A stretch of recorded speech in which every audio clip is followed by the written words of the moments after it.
हे good evening everyone, कैसे हैं आप सब। आई होप आप सब अच्छे होंगे। स्वागत है आप सबका एक और नई क्लास में। और आज का जो अपना चैप्टर रहने वाला है वो है कॉम्प्लेक्स नंबर। उससे पहले मैं आपको इन्फॉर्म कर दूं कि भाई एग्जाम जो है वो आपका मोस्ट प्रोबेब जून में होने जा रहा है, तो उसी के अकॉर्डिंग आप अपनी तैयारी शुरू कर दीजिए। वीडियो को शुरू से लेकर एंड तक जरूर देखना, और जो भी नए हैं तो चैनल को लाइक शेयर एंड सब्सक्राइब कर देना। सबसे पहले हम बात करेंगे इसमें आयोटा की और ऑल्सो डिफाइन पावर, उसके पावर की। अगर मैं बात करूं यहाँ पे आयोटा की, तो आयोटा आया कहाँ से है। एक इक्वेशन बनती है एक्स का square plus 1 is equal to 0। यहाँ से अगर मैं एक्स स्क्वायर की वैल्यू निकालना चाहूँ तो वो आ जाएगी -1, और एक्स की वैल्यू निकालना चाहूँ तो वो हो जाएगा √-1। ये जो होता है √-1, ये हम नंबर लाइन पर रिप्रेजेंट नहीं कर सकते, इसीलिए इसको मैंने क्या नाम दे दिया, या फिर जिसने भी नाम दिया क्या नाम दे दिया, आयोटा। तो आयोटा क्या होता है, आयोटा की वैल्यू होती है √-1। आई होप आपको क्लियर है कि ये चीज आई कहां से है। अब सबसे मेन बात जो इसके अंदर है वो है इसकी पावर्स की। वो क्या है, इसकी पावर्स की। अगर मैं बात करूं आयोटा की, तो आयोटा की वैल्यू कितनी बताई मैंने, √-1। अगर मैं बात करूं आयोटा की पावर 1 की, तो मेरे पास ये आयोटा की पावर 1 ही है। अगर मैं आयोटा स्क्वायर करती हूँ तो ये हो जाएगा स्क्वायर रूट, तो ये कैंसिल -1। आयोटा क्यूब की बात करूं मैं, तो iota square into iota, iota square -1 into iota minus iota. और आयोटा 4 की बात करूं मैं तो क्या हो जाएगा 1। अब आई थिंक आपको क्लियर है, समझ गए। अब एक बात याद रखना कि जो आयोटा की वैल्यू है वो हम सबको पता है √-1 होती है। अब इसको आप ऐसे लिखने की बजाय आयोटा की पावर 1 को सिर्फ आयोटा लिखोगे तब भी काम चल जाएगा। तो यहाँ तक चीजें क्लियर है। अगर मैं आयोटा की पावर 5 की बात करूं तो कैसे निकालोगे, आयोटा की पावर 4 इंटू आयोटा 1, मतलब आयोटा आ जाएगा। आयोटा की पावर 6 की बात करूं तो मेरे पास क्या हो जाएगा, ये आयोटा की पावर 6 आयोटा इंटू आयोटा की पावर 5, आयोटा स्क्वायर -1। ऐसे ही आयोटा 7 की बात करेंगे तो वो हो जाएगा माइनस का आयोटा, और आयोटा 8 की बात करेंगे वो हो जाएगा 0। यहाँ से एक चीज अगर आप देख पा रहे हो, अरे मैंने क्या बोल दिया, सॉरी सॉरी सॉरी, ऐसे ऐसी गलतियों को माफ किया करो। आयोटा 8 की पावर 1, अगर आप यहाँ पे देख पा रहे हो तो आयोटा 4 जिसकी वैल्यू क्या है 1 है, आयोटा की पावर 8 जिसकी वैल्यू क्या है 1 है। अब आपको एक चीज आराम से दिख गई कि जो भी मेरे पास 4 का मल्टीपल होगा पावर में, उसका कितना आएगा आंसर, 1 आएगा। बताओ, ये चीज अगर आपको दिख रही है तो आप समझ सकते हो इस बात को। एक चीज और यहाँ पे नोट करना, ये चीज सब आपको क्लियर हो गई होगी, साफ कर देती हूँ मैं इसको। आज बिल्कुल आराम से और बहुत ही बढ़िया तरीके से आपको पढ़ाएंगे कि आपके 2 नंबर कहीं ना जाए यहाँ से, ठीक है।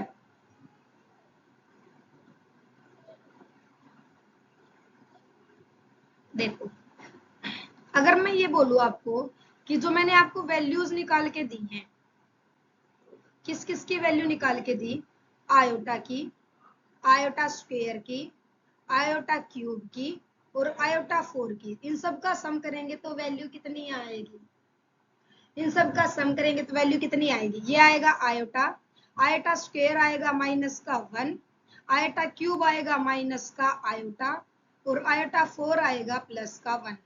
आयोटा -1 माइनस आयोटा +1, ये मेरे पास -1 +1 माइनस आयोटा प्लस आयोटा, 4 का सम कितना आएगा मेरे पास, 0 आएगा।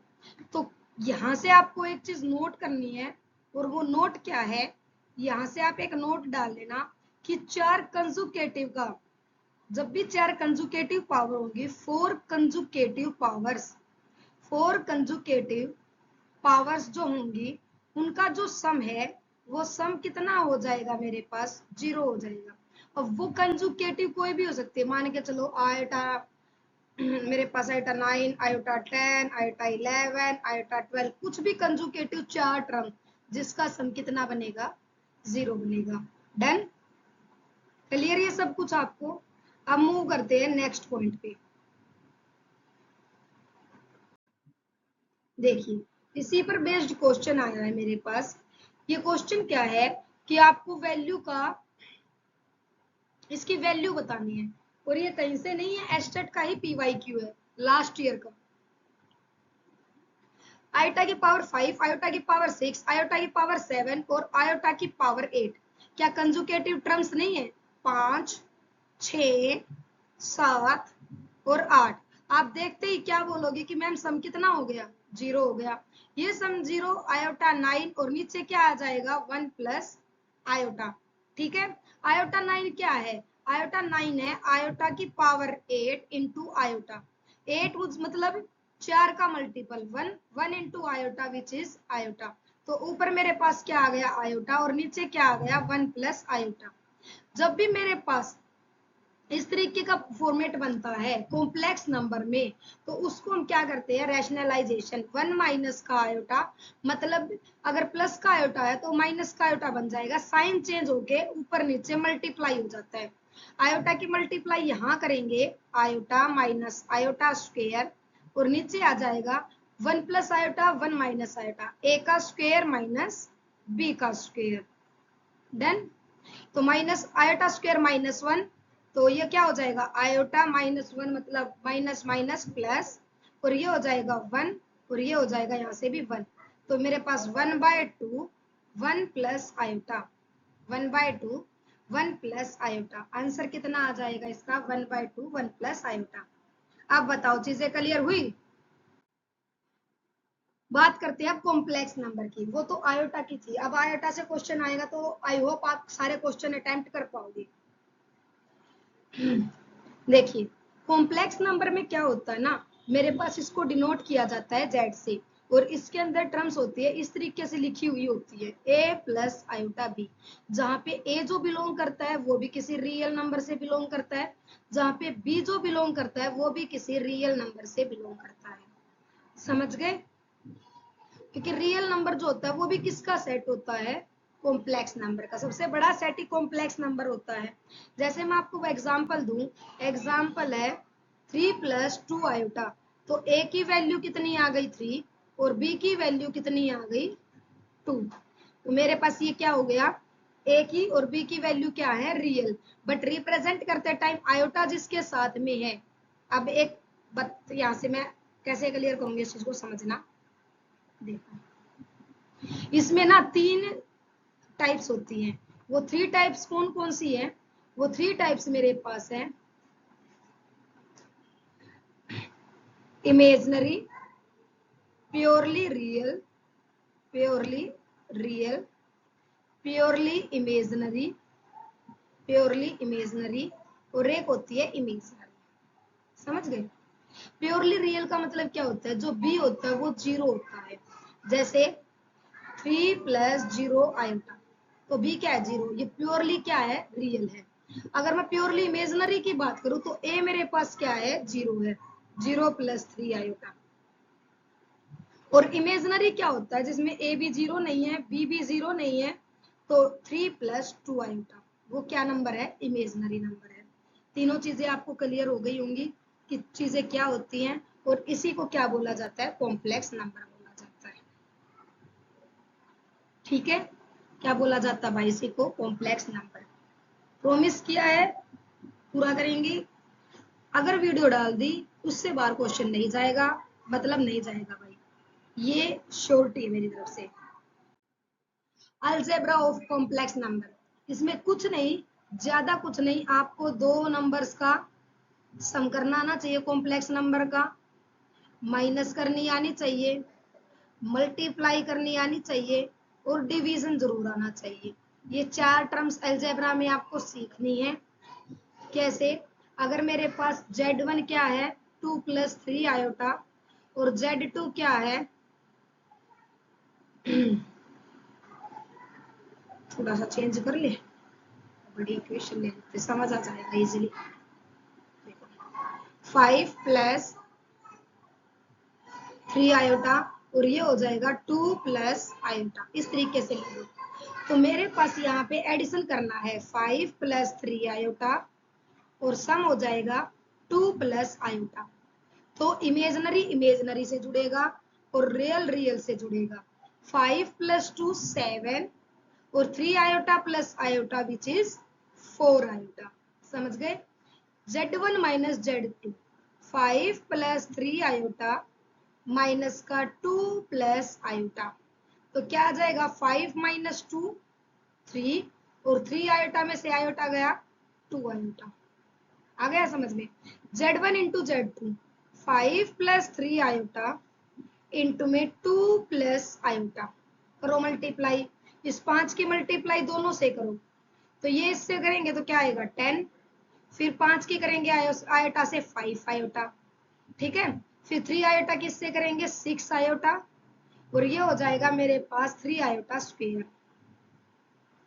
इसको सोल्व करेंगे तो 10 11 आयोटा और माइनस का 3, तो 10 माइनस का 3 7 + 11 आयोटा, ठीक है। अब लास्ट रहता है 5 + 3 आयोटा और 2 + आयोटा, ये डिवाइडेशन है। जब भी टर्म आपको p/q की फॉर्म में गिवन होगी, मान लेना वहां पे क्या होगा रैशनलाइजेशन, 2 - आयोटा और 2 - आयोटा, नीचे तो a + b a - b, a का स्क्वायर 4 - b का स्क्वायर आयोटा स्क्वायर, मतलब -1, यहां से क्या आ जाएगा 5, नीचे तो क्या आ गया 5, ऊपर वाले की सेम 5 + 3 आयोटा और 2 - आयोटा से अब की बार मल्टीप्लाई करनी है, वो कर लेना, वो तुम्हारा आंसर हो जाएगा। तो I think algebra of complex number आपका क्लियर है। ये 4 पॉइंट आपको आने चाहिए अगर आप सीरियसली तैयारी कर रहे हो तो भाई, ठीक है। अब बात करते हैं आर्गेंट प्लेन की। जो अपना एक्स वाई प्लेन होता है ना, जो अपना एक्स वाई प्लेन होता है उसी को आर्गेंट प्लेन बोला जाता है। यहाँ पे क्यों बोला जाता है, क्योंकि इसमें एक पार्ट रियल होता है, एक पार्ट इमेजनरी होता है। ये मेरे पास रियल पार्ट है और ये मेरे पास इमेजनरी पार्ट है, समझ गए। एक मेरे पास रियल पार्ट होता है, एक मेरे पास इमेजनरी पार्ट होता है। कैसे? मैंने आपको बोला कि मेरे पास z जो है ना वो है 2 + 3 आयोटा, 2 + 3 आयोटा। a की वैल्यू कितनी है 2, b की वैल्यू कितनी है 3। अब आपको रिप्रेजेंट करना है किसमें, प्लेन के अंदर। प्लेन के अंदर रिप्रेजेंट करेंगे तो a की वैल्यू तो 2 है और b की वैल्यू 3 है, तो मेरे पास ये पॉइंट जो हो गया, ये पॉइंट क्या हो गया 2,3, या इसी को आप बोल देना 2 + 3 आयोटा। जो ये वाली लाइन ये रियल को रिप्रेजेंट करेगी, ये वाली लाइन ये इमेजनरी को रिप्रेजेंट करेगी, ठीक है। अब यहाँ पे कुछ नोट करने की बातें हैं, वो आप नोट कर लेना भाई। क्या है वो नोट करने की बातें? पहली बात, अगर मैं बोलूं कि a का स्क्वायर प्लस b का स्क्वायर 0 है, तो आप बोलोगे मैडम ये कंडीशन तभी हो सकती है क्योंकि स्क्वायर है, नेगेटिव कोई पॉजिटिव बनाएगा जब a भी 0 होगा और b भी 0 होगा। इसके अलावा तो किसी भी कंडीशन पे ये चीज प्रूव हो ही नहीं सकती। बट ये हमारे पास कॉम्प्लेक्स में इस चीज को हम प्रूव कर सकते हैं, या फिर ये बता दो कि कॉम्प्लेक्स में ये कभी भी ट्रू नहीं होता है। जैसे Z1 का स्क्वायर और Z2 का स्क्वायर इज इक्वल टू 0, ये जरूरी, ये मतलब जो Z1 और Z2 0 हो ये जरूरी नहीं है, समझ गए।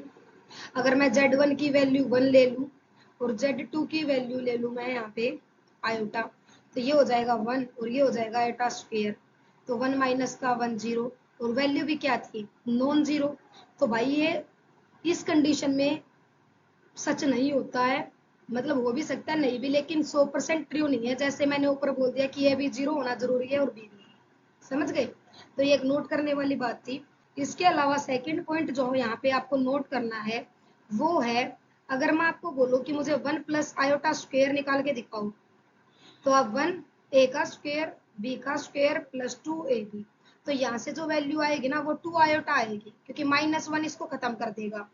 और इसकी आपको डायरेक्ट याद करना है कि 1 + आयोटा स्क्वायर क्या होता है 2 आयोटा, 1 - आयोटा स्क्वायर क्या होता है माइनस का 2 आयोटा। ये डायरेक्ट क्वेश्चन में दिख जाएगा, ये दोनों आपको डायरेक्टली याद होना चाहिए, समझ गए, समझ गए। अब ये हालांकि पूछा बहुत कम जाता है, बट बाय चांस पूछ लिया तो हम फंसेंगे। जब भी मेरे पास under root X plus iota Y पूछ ले, अब तक हम बात कर रहे थे सिंपल फॉर्म में, जब ये चीजें आपको अंडर रूट में गिवन करते तो आप अभी के लिए डेरिवेशन को छोड़ो, डायरेक्ट याद रखना कि इनकी वैल्यू क्या आएंगी।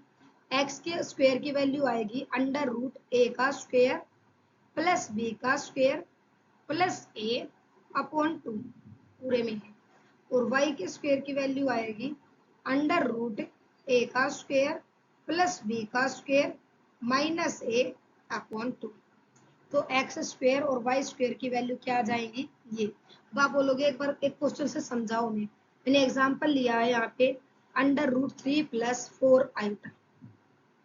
तो एक्स स्क्वायर की वैल्यू निकालेंगे तो ये आ जाएगा ए की वैल्यू 3 है और बी की वैल्यू क्या है 4 है। एक्स स्क्वायर निकालेंगे, ए का स्क्वायर मतलब 9, बी का स्क्वायर मतलब 16, प्लस में कितना 3 अपोन में कितना 2। ऐसे ही अंडर रूट 9 प्लस 16 माइनस का 3 अपोन में 2। यहाँ से आएगा 5, 16 और 9 25, 5 का होता है 5 और 3 8 अपोन में 2। तो एक्स स्क्वायर आ गया 4, तो एक्स की वैल्यू कितनी आ गई 2। वाई क्या है 5 माइनस का 3 2, 2 बटे में 2 1, और वाई की वैल्यू भी कितनी आ जाएगी 1। एक्स की वैल्यू 2, वाई की वैल्यू 1। तो ये क्या होता है, इसको आप क्या लिख सकते हो, यहाँ पे एक्स और वाई की वैल्यू आ गई तो ये मेरे पास क्या हो जाएगा 2 प्लस आयोटा। समझ में आ गया। जब भी आपको अंडर द रूट के अंदर टर्म्स होंगे तो आपको ये दोनों चीजें, ये वाली दोनों चीजें, इसको इंपॉर्टेंट मार्क कर लेना। ये डायरेक्ट निकालने के फॉर्मूले होते हैं, डायरेक्ट निकालने के फॉर्मूले होते हैं। देखो कंजुगेट पे थे ना, कंजुगेट क्या होता है, जैसे मेरे पास z है 3 प्लस 4 आयोटा, तो मेरे पास z बार क्या हो जाएगा 3 माइनस 4 आयोटा। अगर मैं आपको बोलूँ कि इसको आर्गन प्लेन में रिप्रेजेंट करो तो आप बोलोगे कि ये है मेरे पास 3 प्लस 4 आयोटा, और यहाँ कोई, क्योंकि जो a है वो पॉजिटिव है b नेगेटिव है, ये यहाँ कहीं क्या हो जाएगा 3 माइनस का 4 आयोटा। ये इसकी डायरेक्ट क्या बनती है मिरर इमेज। तो कॉन्जुगेट कुछ नहीं होता, उसकी क्या होती है मिरर इमेज। क्या होती है उसकी मिरर इमेज। समझ गए। यहाँ पे मॉडुलस की अगर बात करें तो मॉडुलस को रिप्रेजेंट किया जाता है मेरे पास यहाँ पे, देखो ये है, ये है, और ये कोई पॉइंट है एक्स और वाई, ए और बी कुछ भी लगा लो, जैसे ये है और बी है, तो मेरे पास है यहाँ पे इसको रिप्रेजेंट किया जाएगा इस तरीके से, ठीक है। और ये डिस्टेंस निकलवाता है ओरिजिन से, तो आप सबको आई थिंक निकालना आता है ये, इसमें कुछ खास है नहीं। तो ये डायरेक्ट याद रखना x minus 0 Y minus 0, direct भी याद रख सकते हो x का स्क्वायर प्लस वाई का स्क्वायर। समझ गए, इसको डायरेक्ट भी याद रख सकते हो। तो ये होता है मेरे पास ये। बताओ चीजें हुई क्लियर। देखो ये क्वेश्चन आपका आया हुआ है मॉडुलस के ऊपर, कैसे करना है। सबसे पहले आप ऊपर वाले का मॉडुलस निकालिए i माइनस 1 का। क्या मैं इसको माइनस का 1 प्लस आयोटा लिख सकती हूँ, तो आप बोलोगे यस। a की वैल्यू कितनी -1, b की वैल्यू कितनी +1। अब निकाल दो मॉडुलस, अंडर रूट -1 का स्क्वायर प्लस 1 का स्क्वायर, अंडर रूट 2 आ जाएगा, अंडर रूट 2 आ जाएगा। अब नीचे वाले का निकालो, जो है ना उसी को उठा लो जिस भी फॉर्म में है। अब इसको करो under root cos square pi by 3 plus sine square pi by 3। अब आप सबको पता है cos square theta plus sine square theta ये कितना होता है 1 होता है। तो यहाँ से मेरे पास ये कितना आ गया अंडर रूट 1, कितना आ गया मेरे पास अंडर रूट 1। तो मेरे पास यहाँ से अगर इसको डिवाइड करेंगे, ऊपर वाले का कितना आया अंडर रूट 2, नीचे वाले का अंडर रूट 1, तो मेरे पास आंसर कितना आ जाएगा अंडर रूट 2। कर लोगे, हो जाएगा भाई।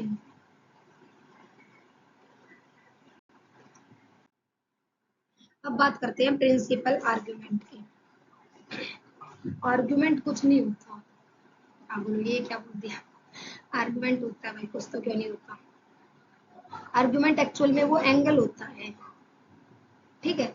जैसे ये एंगल है थीटा, ये जो मेजर होता है ना इसी को आर्ग्यूमेंट बोला जाता है। तो जैसे आर्ग्यूमेंट ऑफ जेड क्या हो जाएगा, एंगल थीटा। अब ये क्या होता है ना, आर्ग्यूमेंट मान के चलो अगर मैं एंटी क्लॉकवाइज ही मूव कर रही हूँ और इस तरीके से अब मैं आपसे ये एंगल पूछ रही हूँ पूरा राउंड लगा के, तो आप अब क्या बोलोगे, क्या हो जाएगा आर्ग्यूमेंट 2 पाई प्लस थीटा, क्योंकि मेरे पास ये पूरा 2 पाई होता है, उसके बाद ये एंगल प्लस हो गया थीटा। ये आर्ग्यूमेंट 4 पाई प्लस थीटा भी हो सकता है, ये आर्ग्यूमेंट 6 पाई प्लस थीटा, मतलब चलता रहेगा, ऐसे कुछ भी हो सकता है। कहने वाली बात क्या है, इसकी कुछ एक कंडीशन है, वो कंडीशन क्या क्या है वो आप सुन लीजिए, ठीक है। देखो सुनो ध्यान से, ये मेरे पास आर्गन पे, ये मेरे पास एंगल थीटा, समझ रहे हो। अब एक बात बताओ, प्रिंसिपल आर्गुमेंट क्या होता है ना भाई, प्रिंसिपल आर्गुमेंट होता है, अगर मैं ये आपसे एंगल पूछूं तो ये एंगल भी आप यहाँ से मेजर करोगे एंटी क्लॉकवाइज, और ज्यादा से ज्यादा आप कितना मेजर कर सकते हो यहाँ से एंटी क्लॉकवाइज, ऐसे मेजर कर सकते हो ना पाई तक, और या फिर पूरा राउंड नहीं लगाना है, या फिर आप नीचे से मेजर कर लो, ये हो जाएगा माइनस का थीटा और ये हो जाएगा माइनस का पाई। तो जो आर्ग्यूमेंट होता है ना प्रिंसिपल आर्ग्यूमेंट, वो कहाँ बिलोंग करता है, -पाई से पाई तक, -पाई से पाई तक। कुछ एक टर्म एंड कंडीशन, क्या क्या, पहली कंडीशन क्या फॉलो होनी चाहिए, जो टेंजेंट इनवर्स बी बाय ए है वो एंगल क्या बनाएगा, अल्फा। सिर्फ लिख लो, अभी एक एग्जांपल लूंगी, सारी चीजें समझ में आएंगी उससे। सेकंड क्या है, आइडेंटिफाई करना आना चाहिए, क्या आइडेंटिफाई करना आना चाहिए कि आप कौन से क्वाड्रेंट में हो। थर्ड मेरे पास क्या, अगर आप क्वाड्रेंट फाइंड कर लेते हो तो एक टेबल होती है अपने पास, सबने पढ़ रखी होगी, अल्फा थीटा बोल लो, अल्फा बोल लो, पाई माइनस का अल्फा, इसका उल्टा अल्फा माइनस का पाई, इसका उल्टा माइनस अल्फा, मैंने तो ऐसे याद किया भाई, अल्फा पाई माइनस अल्फा, इसका उल्टा करोगे अल्फा माइनस पाई और ये हो जाएगा माइनस का अल्फा। जहां ये तीनों चीजें सेटिस्फाई कर जाएंगी मतलब वो क्या हो जाएगा, प्रिंसिपल आर्ग्यूमेंट आप निकाल सकते हो, ठीक है। अब आप बोलोगे मैम ऐसे नहीं समझ में आया, एक एग्जांपल से समझाओ, बिल्कुल देखो, बिल्कुल समझाएंगे भाई एग्जांपल से, तो परेशान हो रहे हो। देखो मैंने आपको क्वेश्चन यहाँ पे दिया है, z जो है वो हमारे पास 1 - 3 आयोटा है। अब आप करना कैसे है, सबसे पहले आपको अल्फा निकालना है, थीटा निकालना है, तो आप क्या करोगे, b बाय ए करेंगे, a की वैल्यू कितनी 1, b की वैल्यू कितनी -√3, ये भाई यहाँ पे ऐसे -√3। अब टेंजेंट अल्फा निकालेंगे, इनवर्स को बाद में देख लेना, टेंजेंट अल्फा निकालेंगे तो b बाय ए, तो b कितना -√3 अपॉन 1। अब इक्वेशन ये मोड जो है सबको पॉजिटिव कर देता है, तो मेरे पास कितना आ गया √3, और √3 की वैल्यू कितने पे होती है अल्फा की, π/3 पे, कितने पे, π/3 पे, तो π/3 से अब मेरे पास 1 और माइनस का 3, अब ये इस तरीके से एक x की वैल्यू पॉजिटिव y की नेगेटिव, तो ये इस क्वाड्रेंट में आएगा, फोर्थ क्वाड्रेंट में, और फोर्थ क्वाड्रेंट में क्या होता है माइनस का अल्फा, मतलब माइनस का π/3। नहीं आया समझ में, एक बार दोबारा से समझ लो, चीजें क्लियर करनी जरूरी है, समझ रहे हो ना। क्वेश्चन निकालना मुश्किल नहीं है, लेकिन एक क्रिस्टल क्लियर होना चाहिए हमारे को हर एक चीज के बारे में।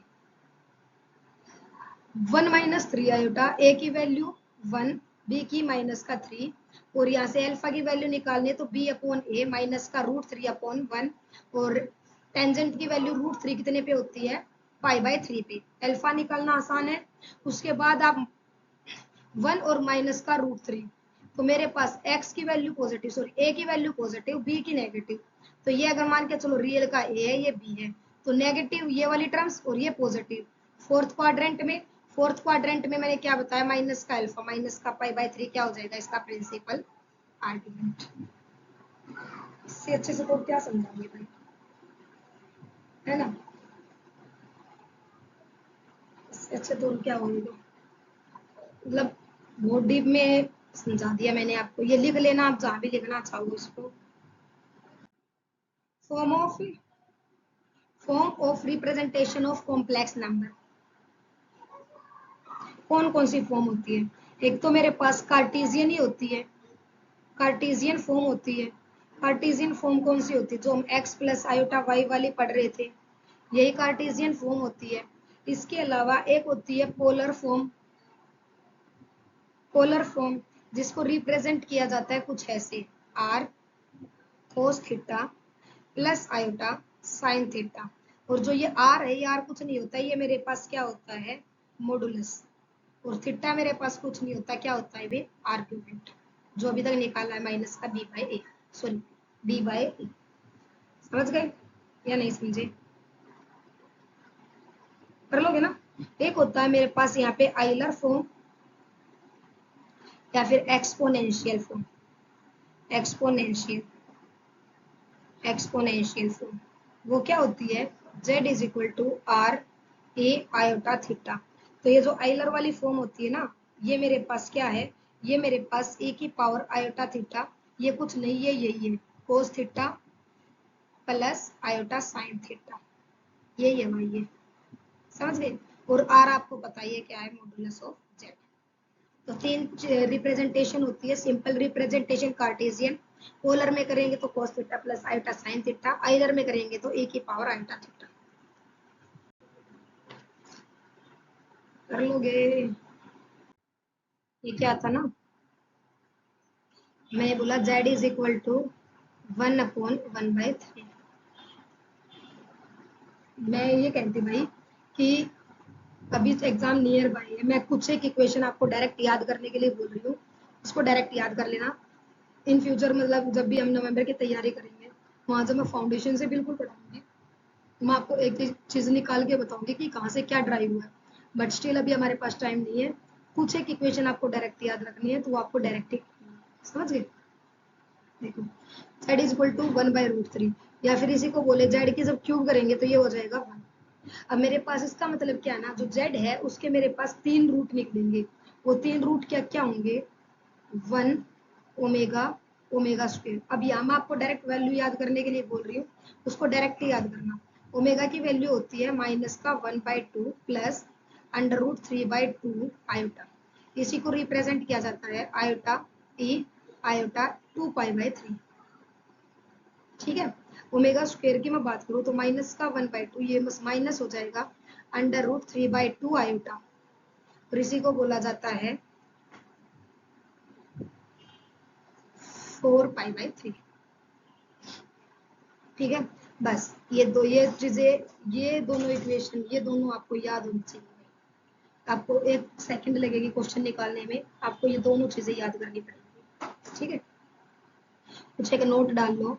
सबसे पहला ही नोट क्या है, 1 plus omega square is equal to 0। और जब इन सबको प्लस करेंगे ना तो ये 0 आ जाएगा। ये तो आप डायरेक्ट भी विजुअलाइजेशन कर सकते हो मेरे हिसाब से, ये इससे कट जाएगा, माइनस का 3/2 प्लस का 3/2, ये माइनस माइनस प्लस हो जाएगा, 1 बन जाएगा, और ये 1 इस 1 से कट जाएगा। ठीक है ना, तीनों को प्लस करेंगे तो कितना आ जाएगा, 0। जब तीनों की मल्टीप्लाई करेंगे ओमेगा क्यूब, वो कितना आ जाएगा मेरे पास, 1 आ जाएगा। तो ये भी कितना आ जाएगा, 1। और ये तो आपको पता है ओमेगा प्लस ओमेगा स्क्वायर कितना आएगा, माइनस का 1। ये तो आप यहाँ से भी निकाल सकते हो। अब आपको करना क्या है ना, कि जब भी आपको आर की वैल्यू इस तरीके से है, मतलब कॉन्स्टेंटली बढ़ रही है, आर की वैल्यू कॉन्स्टेंट इस तरीके से, यहाँ पे मैंने क्या कर दिया, सिर्फ आर की मल्टीप्लाई की है। तो जब भी मेरे पास आर जो होगा ना, आर अगर मल्टीपल 3 का है, if R is multiple of 3 तो आएगा 3। और जब आर मल्टीपल नहीं है 3 का, आर जब मल्टीपल नहीं है 3 का तो आएगा 0। तो अभी के लिए ये याद रखो, जितना आपके एग्जाम में आया उसके अकॉर्डिंग ये सफिशियंट है।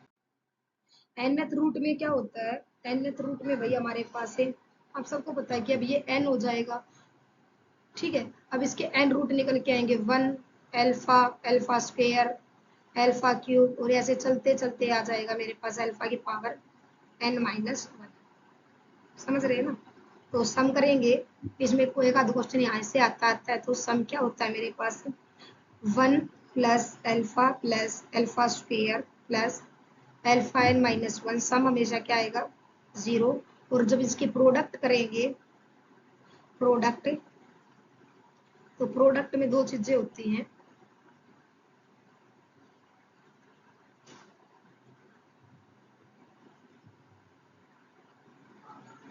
प्रोडक्ट प्रोडक्ट में दो ही चीजें होती है, जब इन सबकी प्रोडक्ट करेंगे alpha square, alpha cube, alpha N minus one, तो यहाँ से दो केस अराइज होते हैं, या तो आएगा वन या आएगा माइनस वन। वन कब आएगा?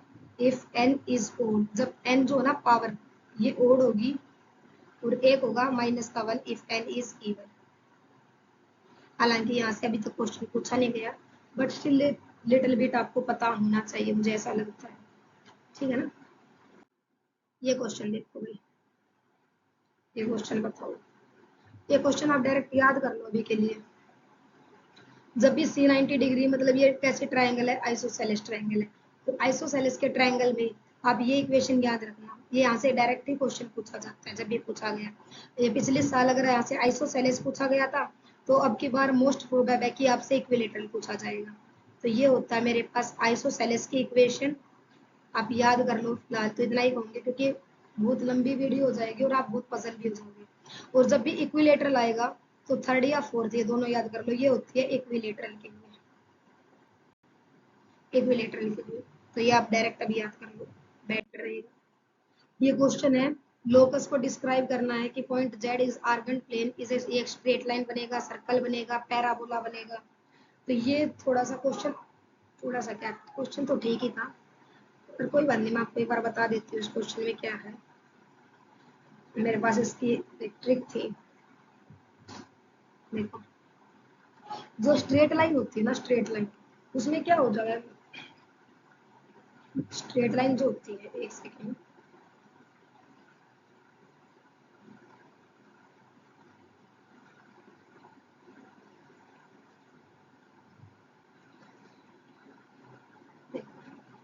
Z1 माइनस का, या फिर ऐसे भी लिख सकते हो Z1 Z2 की जगह आप इसको ऐसे लिख लोगे तो और बेटर है। Z माइनस का Z1, के कोई कांस्टेंट टर्म है, और Z माइनस का Z2 आपको दिख रहा होगा कुछ इसी तरीके से, प्लस हो सकता है माइनस हो सकता है, ठीक है। क्योंकि हम अगर यहाँ पे कोई फर्क नहीं पड़ता इन सब चीजों से। इनमें सबसे मेन बात जो होती है ना, वो होती है के की। अगर भाई के की वैल्यू वन है, के की वैल्यू क्या है? वन है, तो वो क्या होती है? Straight line. अगर के की वैल्यू वन नहीं है, क्या नहीं है? वन नहीं है, और जीरो से बड़ी है, तो वो क्या होता है? सर्कल होता है। तो आप यहाँ से डायरेक्ट याद कर लो कि मेरे पास वैल्यू क्या आ जाएगी, के की वैल्यू क्या है यहाँ से? √2, 1.41 कुछ होता है, मोर देन वन है, ग्रेटर देन जीरो है, तो मेरे पास ये क्या हो जाएगा? सर्कल हो जाएगा। इस तरीके से आप इसको याद कर लो, ये आपके लिए ज्यादा बेनिफिशियल रहेगा। आज की क्लास आपको कैसी लगी कमेंट करके जरूर बता दो भाई। सेकंड भाई, अगर आपको क्लासेस समझ आ रही हैं तो ज्यादा से ज्यादा इस चीज को शेयर करो, ठीक है। ज्यादा कुछ नहीं कहेंगे, शेयर करो ताकि सबको पता लगे। नेक्स्ट मेरे अकॉर्डिंग जो मोस्ट इम्पोर्टेंट चैप्टर अब रहते हैं, लिमिट हो गया, इंटीग्रेशन डिफरेंशिएशन वाला, इंटीग्रेशन डिफरेंशिएशन, और 3D, काफी सारे चैप्टर रहते हैं। तो जल्दी जल्दी अपनी सीरीज को पूरा करके फिर हम क्वेश्चन प्रैक्टिस PYQ सीरीज लगाएंगे। और बिलीव में 35 बोला है, इतने ही लेके आएंगे, तो जुड़े रहना। साथ ही एक वीडियो और आने वाली है, आपको काफी मोटिवेट करेगी, उसको भी लाइक कर देना और नीचे कमेंट कर देना, ठीक है। तो मिलते हैं नेक्स्ट क्लास में, तब तक के लिए पढ़ते रहिए। Thank you.